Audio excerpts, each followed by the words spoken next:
Bonjour, bonsoir mesdames et messieurs et bienvenue à Robert Show. Aujourd'hui, c'est une émission que je vais faire et présenter tout à fait en français, exclusivement en français, pour une bonne raison. La raison, c'est de vous montrer comment c'est beau de pouvoir parler une langue, que ce soit le créole ou le français, l'anglais ou l'espagnol. C'est toujours très bien et très beau de parler n'importe quelle langue, mais aussi et surtout de bien la parler.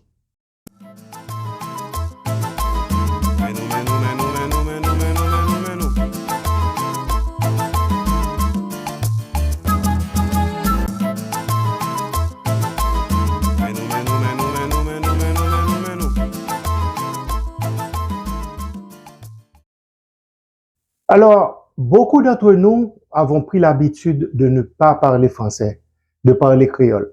Je sais que c'est un gros problème en Haïti. Il y a beaucoup de gens qui ne peuvent pas, qui ne savent pas parler français. Mais aussi, beaucoup d'entre nous refusent même de faire l'effort de pratiquer la langue de Molière. Ce que je veux dire, pourquoi nous parlons aussi bien créole? C'est parce que rien ne vaut la pratique. Nous avons pratiqué le créole dès notre temps d'enfance, parler créole tous les jours, penser en créole. C'est notre langue maternelle, j'admets, mais aussi le français est notre langue officielle et c'est la troisième langue mondiale. Après l'anglais, bien entendu, l'espagnol vient le français qui est la troisième langue mondiale. Je pense qu'il est très important pour nous autres Haïtiens de faire un effort pour parler, au moins pour améliorer notre français, même si on ne maîtrise pas à 100%, au moins de pouvoir s'exprimer. Moi, ce que je faisais dès mon jeune âge, bon, je dirais peut-être vers 17 et 18 ans, je montais sur le toit de ma maison et je me mettais à parler à moi-même, à parler seul, à faire des dialogues solo. Comme un fou, dirait-on, les gens du quartier me regardaient monter sur le toit régulièrement pour parler. Je parlais de n'importe quoi. Je passais du français au créole, de l'anglais à l'espagnol.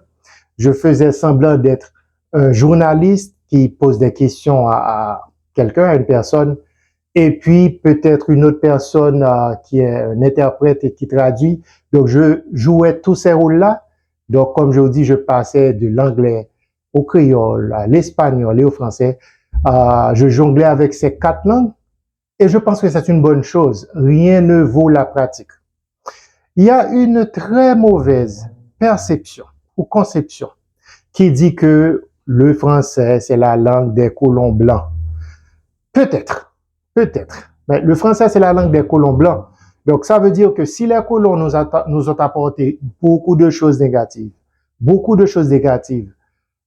qu'il y avait dans l'esclavage, donc, parce qu'ils ont apporté toutes ces choses négatives, l'une des rares choses positives que l'esclavage ou les colons nous ont apporté, qui est le français, donc on devrait le rejeter aussi, même si c'est la troisième langue mondiale, même si c'est une grande langue parlée dans tellement beaucoup de pays, ça ne fait aucun sens. Vraiment, je vous invite à faire l'effort. Je sais qu'il y a des gens qui ont la chance d'avoir eu ou d'avoir des parents qui parlent français pour apprendre à parler français vraiment dès le plus jeune âge. Je sais aussi qu'il y a des écoles qui sont vraiment très bonnes et qui aident beaucoup les jeunes à parler français. Mais ce que je veux dire, arrivé à un certain âge, un adolescent peut décider lui-même de faire des efforts, de pratiquer la langue de Molière, de pratiquer la belle langue qui est le français. Donc voilà, Robert Show aujourd'hui va être une émission assez courte, une émission essentiellement pour vous encourager à faire des efforts pour améliorer votre français, améliorer votre niveau de français. Et s'il vous plaît, quand vous parlez français, il y a une tendance aussi, justement, quand vous parlez créole, il y a des gens qui parlent créole et qui, par exemple, je ne suis pas en train de critiquer, c'est juste une réalité, qui vont vous dire, par exemple, Jésus. Moi, je dis toujours Jésus, même quand je parle créole. Mais les gens qui disent Jésus, quand vous parlez français, mais il faut pouvoir dire Jésus.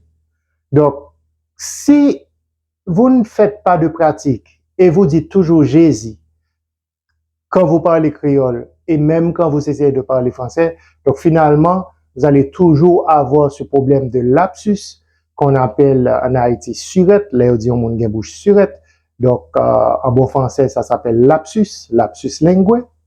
Quand au lieu de dire I, on dit U, au lieu de dire U, on dit I, et à la place de E, ce sont des lapsus. Donc, il faut vraiment pratiquer la langue pour pouvoir arriver à faire la distinction. Vous parlez créole, ok. Vous parlez d'une façon, vous parlez français. En français, par exemple, il faut toujours prononcer les R. On ne peut pas parler français et dire parler. Je parle français. Non, on dit je parle français. Donc, pour pouvoir arriver à ce niveau, pour parler correctement le français aisément, sans problème, il faut faire de la pratique. Il faut faire de la pratique ou au moins atteindre un niveau. Je dirais par exemple, c'est juste la vérité. Moi, dans mon cas, je peux passer 5 ou 10 ans sans parler français. Je vais jamais oublier mon français parce que c'est une langue que j'avais toujours maîtrisée. Mais je vous demande, s'il vous plaît, de faire l'effort, de pratiquer la langue. Vous pouvez parler seul ou à des amis.